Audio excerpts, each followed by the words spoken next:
Hein, la palestinienne, comme on dit chez nous. Ben vous allez... Ben comment ça? Comment ça? C'est-à-dire que vous allez vous jeter dans les hélices du baleinier, madame. Hein, vous allez perdre 2-3 chicots, mais vous allez faire chier le monde. Hein, faut penser aux autres maintenant, je crois que c'est plié pour vous. Hein. Allô? Allô? Ah merde, elle a raccroché l'eau. Pauvre femme. Ah, en plein océan, une espèce protégée, on peut rien faire. Et c'est comme ça toute la journée. Ah, non. Oui, j'ai noté, madame, une place sans eau, je vais voir ce que je peux faire. Hein. Vous allez laisser vos coordonnées à la secrétaire. Hein, Claudine, elle va prendre ça, puis dès qu'on a une place en zoo ou cirque, ça vous... Non, avec les pompons, là, ça vous intéresse pas. Bon, ben... Non, mais c'est pas grave, on va essayer de voir. Hein. Si, il y a une chance, vous êtes jeune encore, hein, donc... Oui, il y a la femelle panda, là. Une seconde, madame, je vous prends tout de suite. Ça n'arrête pas. Toute la journée, c'est comme ça. Là. On peut plus. Encore ce matin, tiens, j'ai un coup de téléphone du Venezuela. 2 papillons du Venezuela qui m'appellent. Je n'ai pas commencé avec les papillons, les mecs. Ils m'appellent, oui, bonjour, on est des Nipronicus, on est une espèce très rare, on n'est plus que 2, elle me dit. J'ai dit, c'est fort possible, madame, on savait même pas que vous existiez.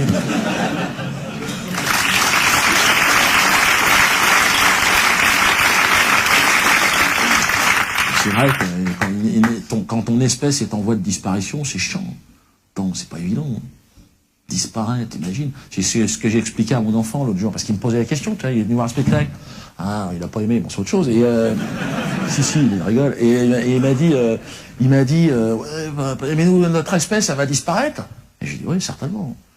C'est vrai que bon, pour l'instant, on est en développement, on est des milliards, mais un jour, tu apparais, tu disparais, ça fait partie du jeu. Ça, il comprenait pas, là. C'est dur pour un enfant. Hein. Ouais, parce que l'autre jour, il y avait un arrière-grand-père, je sais pas quoi, là, qui est mort. Non, c'était pas de mon côté, donc je m'en foutais.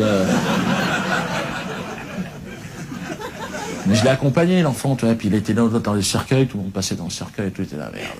Ah mais il est où, le grand-père? J'ai dit, il est fini, là, c'est foutu. Là, tu vas plus le revoir, hein, ça c'est clair. Hein. Il est dans la boîte. Il me dit, ouais, mais après, il va sortir quand? Il revient quand? Il me dit. Je dis, non, t'as rien compris, je viens de te dire que c'est fini, c'est foutu. Hein. Je comprenais pas. J'ai expliqué, toi, j'ai dit, là, quand tu meurs, tu sais ce que ça veut dire ou pas? Ah, mais renseigne-toi. Et alors, je lui explique, ouais, c'est comme une porte. T'as une porte, et une fois que t'as franchi, c'est fini, donc tu reviens plus jamais. C'est-à-dire que la vie, si tu veux, c'est que on est tous devant cette porte, on fait la queue, comme ça, et on avance, doucement, comme ça. Bon, pour une fois, tu verras, il y a une tendance à laisser passer les autres, c'est vrai. Vas-y. Non, j'attends quelqu'un, je vous en prie, madame, passez. Avec les enfants, bien sûr, passez les enfants, allez. Ah, les petits Africains, ils sont mignons, là.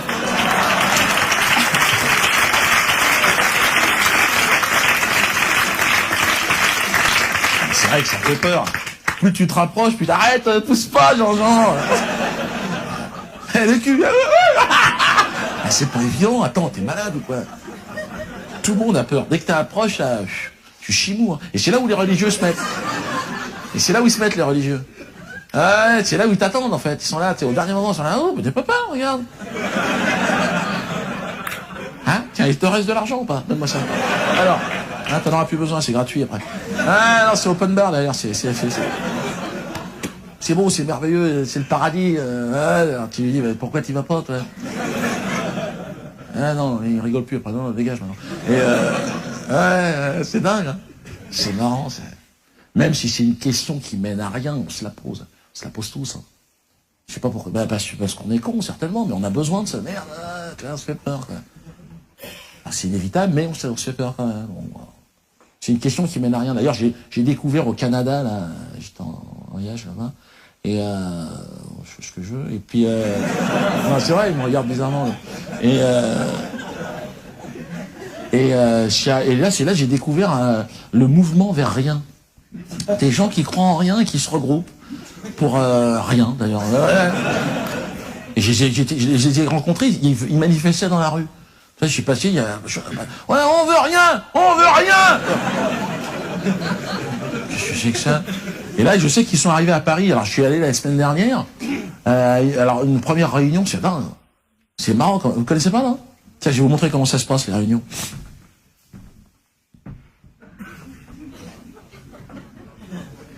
Chers amis, bonsoir. Hein, chers amis, bonsoir. Bonsoir et bienvenue dans cet espace de réflexion où, ensemble, hein, nous allons prier et glorifier rien. Rien est notre lumière. Et vers rien nous marchons. Rien du tout.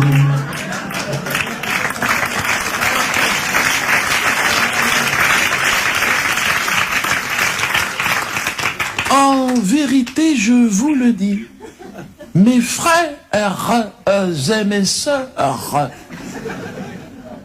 nous, humains, nous voulions tout savoir, tout posséder, tout contrôler, tout maîtriser. Alors, tout était devenu notre Dieu, notre éternel.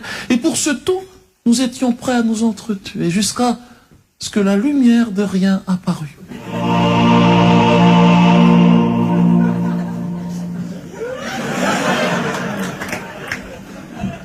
Lumière de rien, nous révélant ce tout qui n'était que vide, néant. Rien du tout. Ah, attendez que je fasse le signe. Sinon là, ça mène, ça mène à rien. Voilà quoi? Non, je n'oppose pas tout à rien. Qu'est-ce que tu racontes? Et comment le pourrais-je? Tout s'oppose à tout, certes, mais rien s'oppose à rien, il n'y a rien. Il n'y a rien, toi, le tout. Oui, il y a le positif, le négatif, alors ça s'oppose. Mais rien. Il n'y a pas de balle. Tu vois? Hein, donc ensemble, on prie pour ce rien qui ne s'oppose pas. D'accord? Rien du tout. Rien ne s'oppose à rien.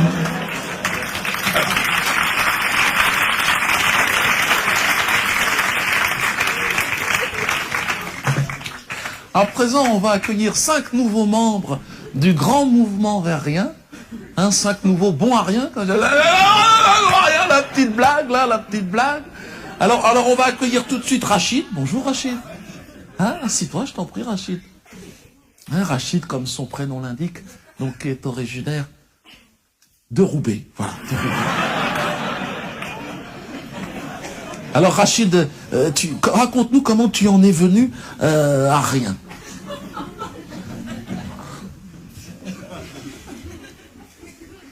Quoi? Je dis rien, moi, qu'est-ce qu'il faut dire? Quoi? Au départ!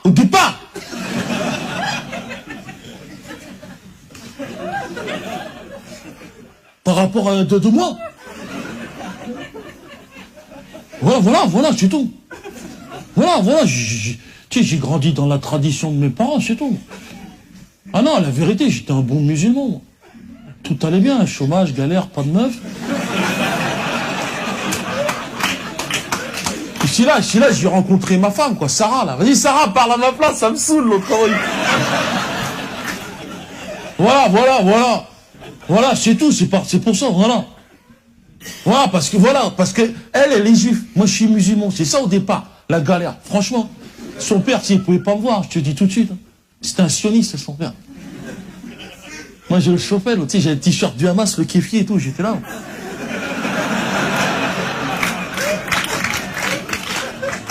Et je te jure, quand il me voyait, il s'auto-mutilait, là. Avec un bout de verre, il sailladait la main, comme ça. C'est une technique de yoga, ça. Pour détourner la souffrance que ça provoquait de me voir, en fait. Et moi, je le chauffais, hein, Sarah, vas-y, chaque fois, tu sais, une fois à table, tu te souviens, là? Je te jure, on était un dimanche, on mangeait, tu sais, je faisais des bisous à Sarah pour le chauffer, l'autre. Vas-y, je t'aime bien, toi, Sarah. L'autre, je te jure, sous la table, il s'est cramé avec un briquet, quoi.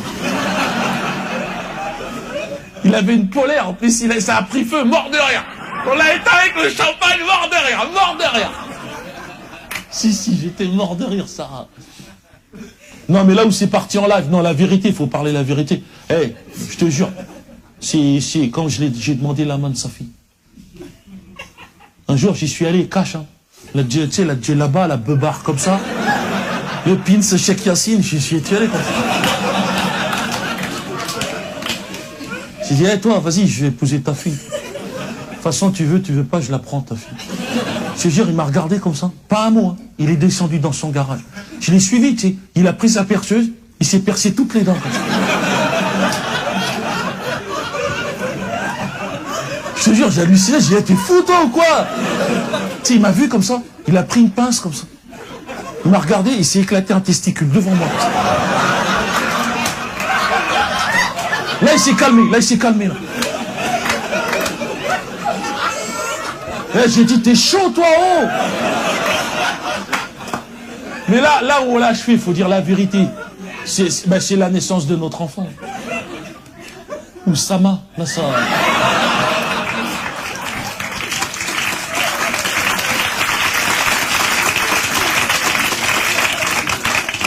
Oussama Nasrallah, j'ai l'impression.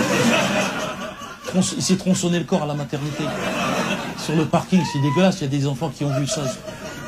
Pour ça, nous, après, on était obligés de s'enfuir, parce que les familles commençaient à s'entretuer. Hein. Non, après, ils se sont retournés contre nous, ils voulaient nous tuer tous. Et les cousins du Mossad, l'autre, j'ai même échappé à un attentat à voiture explosive à Bruxelles. Ils sont venus me chercher jusque là-bas. Ouais, voiture explosive, une Fiat Punto. Je me suis dit, ça peut pas exploser, une Fiat Punto. Il n'y a rien dans le sac, c'est de la merde, cette caisse. Et ben un matin, je mets les clés dedans, explosif. Je me suis retrouvé au fond d'un cratère de 5 mètres, le volant dans les mains, comme ça. Et Sarah, elle est arrivée, vas-y Sarah, raconte. Tu sais, elle m'a dit, ah, t'as rien? C'est là, j'ai dit, ah non, j'ai rien. Et c'est là, elle a commencé son délire, vas-y, t'es protégé par rien. Vas-y, raconte, Sarah, raconte.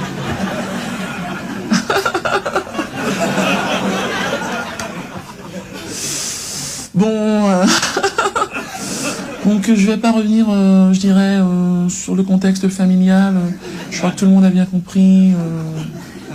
Là. Donc, voilà, nous avons été exclus tout à fait de nos familles, mais également, je dois dire, de nos religions. Hein, Rachid ne l'a pas dit, mais il a été démusulmanisé par sa famille. Et moi, j'ai été déjuivé par ma mère. Elle m'a déjuivé. Un matin, elle me dit, Sarah, faut que je te parle.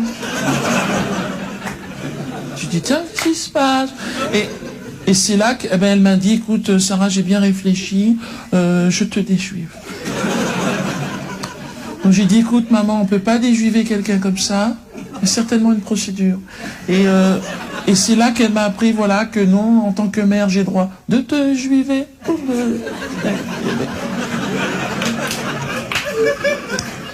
Ben voilà, là j'ai fait une très très grosse dépression nerveuse et une psychothérapie de 2 ans, donc qui m'a conduit à rien. Voilà, tout à fait.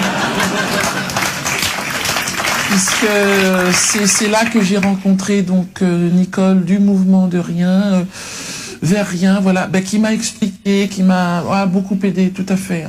On était perdus, elle m'a dit, vous n'êtes pas seul à croire en rien, tu peux compter sur rien, rien est là, et voilà, donc, bon, au début, Rachid était réticent, hein. Si, Rachid, oh là, il dit, oh, qu'est-ce que c'est que ces gens, on risque peu. Je lui dis, non, tu risques rien, Rachid. Mais voilà, il avait peur, mais non, voilà, parce qu'on était très religieux, tout à fait. Ah oui, on faisait tout. Les prières, beaucoup de prières. Je priais toujours, tous les jours. Qui ça? Dieu, bien sûr. Qu'est-ce que je lui demandais? À Dieu, bonjour, enfin, tout ce qu'on demande. Voilà, qu'il me protège, moi et ma famille. Non, pas les autres. Mais voilà, je dirais, en retour de cette demande, on n'entendait rien. C'est ça qui m'a mis la puce à l'oreille quelque part. Puis quand j'ai appris qu'il y avait ce grand rassemblement là, Nicole, avec vous, le représentant de rien, là vraiment on a beaucoup de chance. Oui, enfin, je représente rien sur Terre, effectivement, mais comme tout le monde, hein, tu sais. Hein. Alors, tiens, on va enchaîner, bouge un peu. Merci pour sur ce témoignage formidable. Non, on va essayer d'aller un petit peu vite parce que malheureusement le local nous a été, la personne ne sait qu'on est là, donc on va vite. Alors, Christophe, bonjour Christophe. Alors bien, oh Dieu, tu es grand, dis-moi. Hein, quand tu te dépluies, là, c'est la girafe là. Assis-toi. Donc tu es belge et toi tu veux rien. Raconte-nous. Je suis Christophe Vandernoot, je suis belge, je viens de Namur. Les gars de Namur. Et j'ai